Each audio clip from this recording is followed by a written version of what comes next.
Alors bonjour, on n'a pas préparé grand-chose, mais on a été invités donc, ici pour vous parler des problématiques de l'hôpital et peut-être plus généralement du système de santé. Alors moi je suis Céline, je suis l'infirmière des urgences du SMUR de Chambéry et je suis représentante du collectif Interurgence, qui n'est donc pas un syndicat mais une association. Et voilà. Bonjour, moi je m'appelle Bastien Ressler, je suis infirmier également au service d'accueil des urgences et au SMUR de l'hôpital de Chambéry. Je représente aujourd'hui la CGT du Centre hospitalier Métropole Savoie. Et donc on va vous parler un petit peu rapidement de la situation de l'hôpital aujourd'hui. On était aujourd'hui en mobilisation à l'hôpital, une mobilisation nationale à l'appel du collectif Interurgence et de divers syndicats comme la CGT, Sud et bien d'autres. La liste n'est pas exhaustive. Une mobilisation qui a eu lieu aujourd'hui, donc chez nous, devant l'hôpital de Chambéry, on a pu manifester un petit peu notre ressenti par rapport au système de santé aujourd'hui. Il y a 3 ans et un jour aujourd'hui, c'était le 6 juin, avec deux autres collègues des urgences, on participait pour la première fois à une manifestation à Paris à l'appel du collectif Interurgence à cette époque-là. Et nous dénoncions déjà la dégradation de nos conditions de travail, les politiques de gestion hospitalière entraînant une perte de chance pour nos patients. Aujourd'hui, on est 3 ans plus tard, nos multiples alertes n'ont pas été prises en considération et la situation est encore pire que celle que nous projetions à l'époque. L'hôpital se retrouve à un point de rupture, une spirale infernale s'est engagée, résultante des politiques de santé successives visant à rentabiliser les soins, à gérer l'hôpital comme une entreprise. Cela a entraîné une perte de sens de travail pour les soignants, des conditions de prise en soins de plus en plus difficiles, manque de temps pour effectuer des soins de qualité, de plus en plus de patients pour de moins en moins de soignants, et cela entraîne une fuite des soignants, pas seulement de l'hôpital, mais aussi des soignants qui abandonnent leur métier par dégoût. Les différents plans jusqu'alors présentés n'ont été que de cuisants échecs. On se souviendra le plan de restructuration des urgences, le Ségur de la santé, des simples coups de communication, sans réelle volonté politique de faire changer les choses. À se demander si on n'assiste pas à une destruction volontaire de notre système de santé par nos dirigeants. La situation aujourd'hui parle d'elle-même. 120 services d'urgence en France partiellement ou totalement fermés. Combien d'autres sur la sellette? Et des fermetures de lits qui explosent.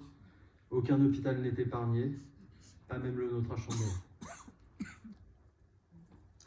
Je voulais rajouter qu'en fait, on ressent beaucoup la souffrance et puis la révolte aux urgences, et on entend beaucoup parler des urgences, mais le problème et problématique des urgences, c'est juste le symptôme de notre système de santé qui est à bout de souffle. C'est-à-dire qu'on manque d'offres de soins, alors même qu'on n'est pas dans un désert médical ici, hein. Les citoyens, les gens, nous, on a du mal à trouver un rendez-vous pour pouvoir voir un médecin généraliste quand on est malade, à pouvoir avoir des consultations avec un spécialiste, à avoir des examens complémentaires, même quand on passe pas par les urgences et qu'on respecte le circuit médecin généraliste, pour avoir les examens complémentaires, c'est bien compliqué.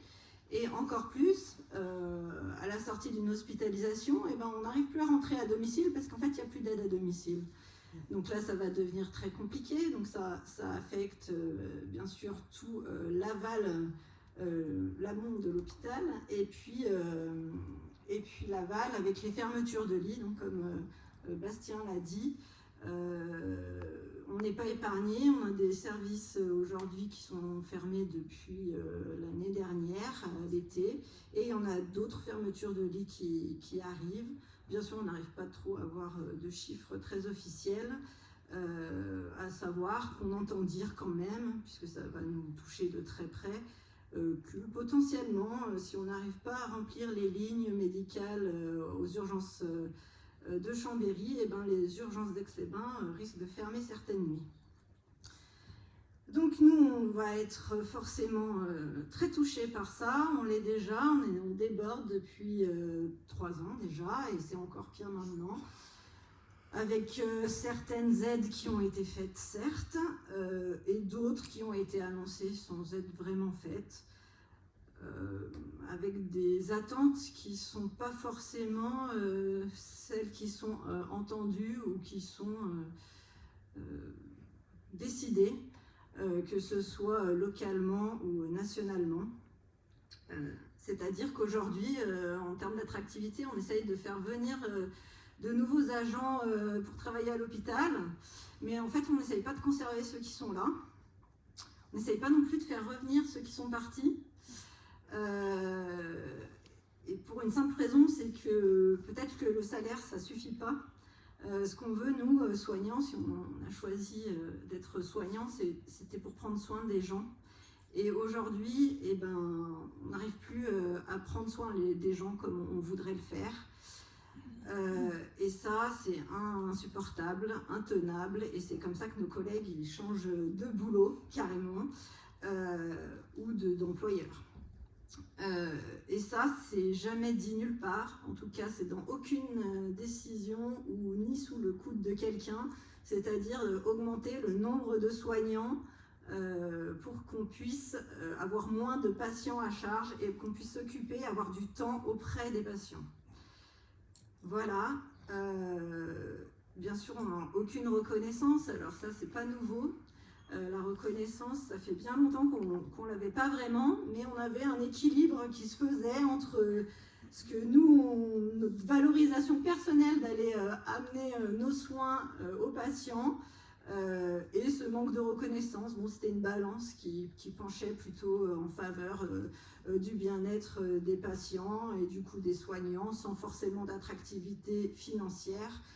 Aujourd'hui, ben, la balance elle est complètement déstabilisée, c'est-à-dire qu'on n'a ni la reconnaissance, qu'elle soit financière ou qu'elle soit d'ailleurs juste verbale ou bienveillante. On n'a ni la reconnaissance, ni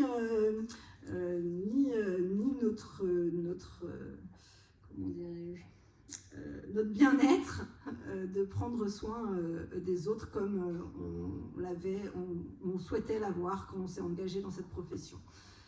Voilà, donc aujourd'hui, ben, cette balance elle est cassée et on a rentré dans un cercle vicieux où ben, les soignants s'en vont et ça fait très peur, où des urgences ferment et où on se demande si on sera ben, cet été, très localement donc ici, renforcé pour pouvoir accueillir les gens qui ne pourront pas être accueillis par d'autres urgences, qui ne pourront pas être toujours accueillis par des médecins, et qui n'auront pas de lit d'hospitalisation puisque un grand nombre sera fermé et qui ne pourront pas non plus rentrer à domicile puisqu'ils n'auront pas d'aide à domicile.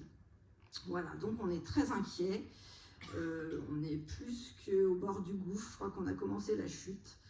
Il va falloir trouver des solutions plus que rapides. Voilà, et la revalorisation et la reconnaissance, à mon sens maintenant, elle est surtout sur nos heures de nuit qui sont très peu valorisées, c'est-à-dire 1 € à peu près, maximal, 1 € net de l'heure de plus la nuit, et nos heures de week-end, voilà, si on parle de salaire. Mais le plus important, c'est vraiment d'avoir le temps de prendre soin des gens. Voilà, c'est tout ce qu'on avait à dire. Et si vous avez des questions, on est disponible. Merci. Merci de votre témoignage.